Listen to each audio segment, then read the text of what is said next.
बिस्मिल्लाहिर्रहमानिर्रहीम। अस्सलाम वालेकुम माय यूट्यूब फैमिली। उम्मीद करती हूँ कि आप सब बिल्कुल खैरियत से होंगे, अपने घरों में खुश होंगे, आबाद होंगे। अल्लाह पाक आपको इसी तरह ढेरों ईद की खुशियाँ अपनों के साथ देखनी नसीब फरमाए। तो आज मैं अपने किचन में आप लोगों के लिए ईद स्पेशल में मीठे की बहुत ही मज़ेदार सी रेसिपीज़ लेके आई हूँ, क्योंकि ईद की खुशियाँ मीठे के बिना बिल्कुल अधूरी हैं। तो चलिए वीडियो को स्टार्ट करने से पहले चैनल पे नए हैं तो चैनल को सब्सक्राइब कर दें, बेल आइकन का बटन लाजमी हिट किया करें। चलते हैं वीडियो की तरफ।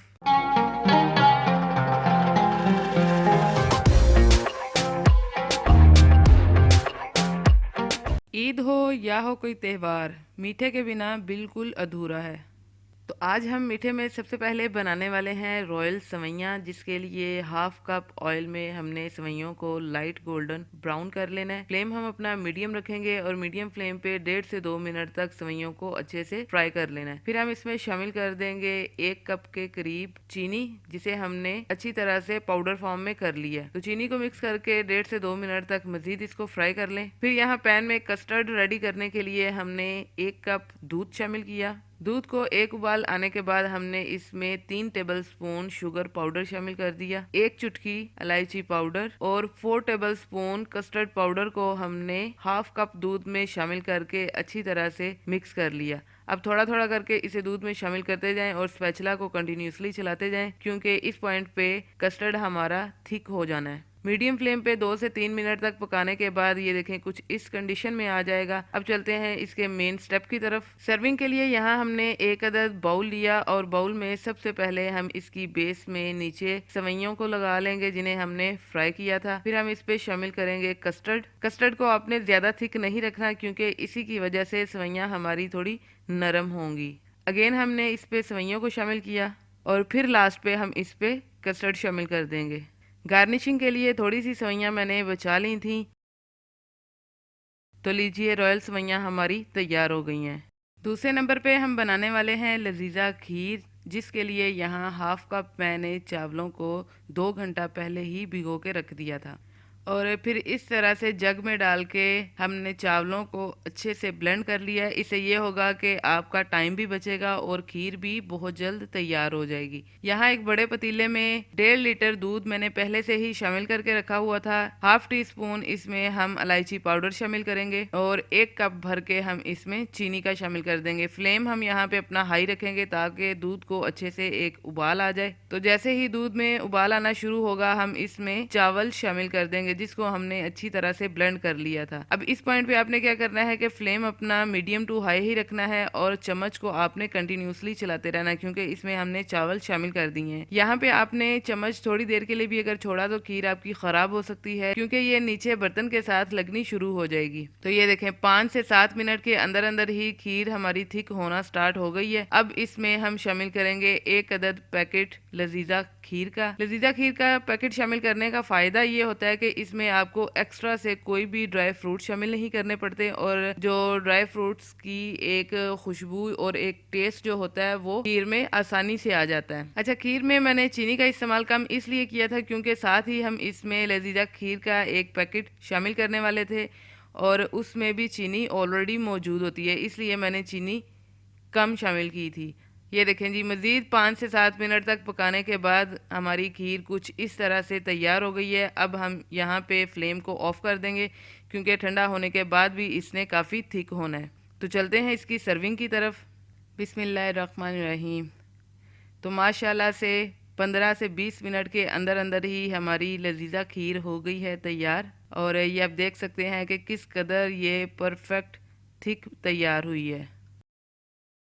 नेक्स्ट हमारी रेसिपी है शीर खुरमा की, जिसके लिए यहाँ एक पैन में हमने 1 लीटर दूध शामिल किया। फ्लेम यहाँ पे हम अपना हाई रखेंगे ताकि दूध को अच्छे से उबाल आ जाए। दूध में जब एक उबाल आ जाए तो फिर इसमें शामिल कर देंगे 4 अदद सब्ज़ इलायची और 1 कप चीनी। फ्लेम फ़िलहाल हम अपना हाई ही रखेंगे ताकि दूध थोड़ा सा गाढ़ा हो जाए और इसमें जो हमने चीनी शामिल की है वो भी अच्छी तरह से हल हो जाए। तो 3 से 4 मिनट तक हाई फ्लेम पे दूध को इसी तरह पड़ा रहने देंगे हम। तब तक दूसरी साइड पे हम सेवइयों को रोस्ट कर लेते हैं। सेवइयाँ फ्राई करने के लिए पैन में सबसे पहले हमने 2 टेबलस्पून घी शामिल किया। आप चाहें तो ऑयल का इस्तेमाल भी कर सकते हैं। फिर हम इसमें शामिल करेंगे सेवइयों को, और सेवइयों को आपने 2 इंच के टुकड़े के बराबर कट करना है। ज़्यादा बड़ा साइज़ हो और ना ही ज़्यादा छोटा साइज़ हो। और सेवइयों का इस्तेमाल भी आपने इसमें कम ही करना है। अगर आप शीर खुरमा ज़्यादा बनाना चाहते हैं तो फिर आपने दूध की क्वांटिटी को भी ज़्यादा कर लेना है। मीडियम फ्लेम पे 1.5 से 2 मिनट तक सेवइयों को अच्छी तरह से फ्राई कर लेंगे। ये देखें जी, गोल्डन ब्राउन सेवइयाँ हो गई हैं हमारी। अब इसमें एक एक करके हम अपने तमाम ड्राई फ्रूट शामिल कर देंगे। हाफ कप मैंने इसमें खजूर शामिल की। वैसे तो शीर खुरमा में छुआरे का इस्तेमाल होता है, लेकिन अगर आपके पास टाइम कम हो तो आप खजूर का इस्तेमाल भी कर सकते हैं। लेकिन अगर आप छुआरे ही इस्तेमाल करना चाहते हैं तो फिर आपने उनको ओवरनाइट भिगो के रखना है, क्योंकि आप जानते हैं कि उनकी कटिंग थोड़ी सी मुश्किल होती है और उनका गलना भी थोड़ा सा मुश्किल होता है। तो इसलिए आपने छुआरों को ओवरनाइट भिगो के रख लेना है। इससे ये होगा कि आपकी रेसिपी बहुत आसानी से तैयार हो जाएगी। तो ड्राई फ्रूट्स को शामिल करके मजीद 1.5 से 2 मिनट तक सेवइयों के साथ रोस्ट कर लेंगे। यहाँ पे दूध भी परफेक्ट कंडीशन में आ चुका है। जहाँ तक हमने इसको थिक करना था, ये तकरीबन 50% तक ड्राई हो चुका है। अब इसमें शामिल कर देंगे हम सेवइयों को। फ्लेम यहाँ पे हम अपना मीडियम कर लेंगे और मीडियम फ्लेम पे ही सेवइयों को हम 3 से 4 मिनट तक पका लेंगे, ताकि ये अच्छी तरह से कुक हो जाएं और दूध भी थोड़ा सा गाढ़ा हो जाए। 1 लीटर हमने दूध शामिल किया था, लेकिन इसको आपने इतना पकाना है कि ये क्वांटिटी में हाफ हो जाए। अब लास्ट पे इसमें शामिल कर देंगे थोड़े से धागे ज़ाफ़रान के। तो लीजिए, माशाल्लाह से परफेक्ट हमारा शीर खुरमा तैयार हो गया है। ज़्यादा आपने इसको थिक नहीं रखना, बस इस फॉर्म तक आपने इसको पका लेना है। लास्ट पे गार्निशिंग इसकी आप किसी भी ड्राई फ्रूट से कर सकते हैं। मैंने यहाँ पे बादाम और थोड़ा सा पिस्ता इस्तेमाल किया है। ठंडा करके इसको सर्व करें और इंजॉय करें। आज की लास्ट रेसिपी है हमारी ब्रेड कस्टर्ड की, जो कि बहुत ही कम पैसों में बहुत डिलीशियस तैयार होती है। तो इसके लिए आपने क्या करना है कि पैन में सबसे पहले 1/2 लीटर दूध शामिल करना है। साथ ही हम इसमें शामिल कर देंगे 3 टेबल स्पून चीनी। फ्लेम यहाँ पे हम अपना हाई रखेंगे ताकि दूध को जल्दी से उबाल आ जाए। और जैसे ही दूध में उबाल आएगा, हम इसमें 1 चुटकी इलायची पाउडर का शामिल करेंगे। फिर यहाँ पे हमने हाफ कप दूध में 1 टेबल स्पून कस्टर्ड पाउडर को शामिल करके अच्छी तरह से मिक्स कर लेना है। याद रखें कि कस्टर्ड पाउडर को आपने हमेशा ठंडे दूध में ही शामिल करना है। तो कस्टर्ड पाउडर को अच्छी तरह से मिक्स करने के बाद थोड़ा थोड़ा करके दूध में शामिल करते जाएं और साथ ही स्पैचुला भी चलाते जाएं, क्योंकि कस्टर्ड पाउडर शामिल करते ही ये थिक होना स्टार्ट हो जाएगा। फ्लेम हमारा मीडियम ही रहेगा और मीडियम फ्लेम पे ही आपने इसे 2 से 3 मिनट तक अच्छी तरह से पका लेना है। ये देखें, जब इस लेवल तक ये थिक हो जाए तो फिर आपने फ्लेम को ऑफ कर देना है, क्योंकि कस्टर्ड को यहाँ पे हम ज़्यादा थिक नहीं करेंगे।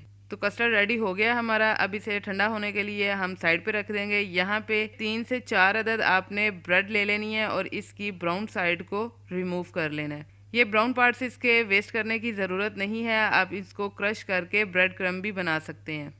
ये देखें जी, यहाँ पे हमने थोड़ी सी बालाई ली है। ये घर की ही बनी हुई बालाई है और फ्रिज में रख के आपने इसको अच्छी तरह से ठंडा कर लेना है, ताकि जब इसे हम अपनी ब्रेड पे अप्लाई करें तो ये इजीली पेस्ट हो जाए। तो बालाई में हमने 1 टेबल स्पून चीनी शामिल करके इसको थोड़ा सा मीठा कर लिया। और याद रहे कि आपने बालाई में शुगर पाउडर शामिल करना है, शुगर को शामिल नहीं करना, क्योंकि वो इसमें जल्दी हल नहीं होगी। और इस तरह से आपने ब्रेड के एक पीस पे बालाई को अच्छी तरह से अप्लाई करके दूसरे पीस को इसके ऊपर रख देना है। दोनों पीसेस को इसी तरह से हम फिल कर लेंगे बालाई से।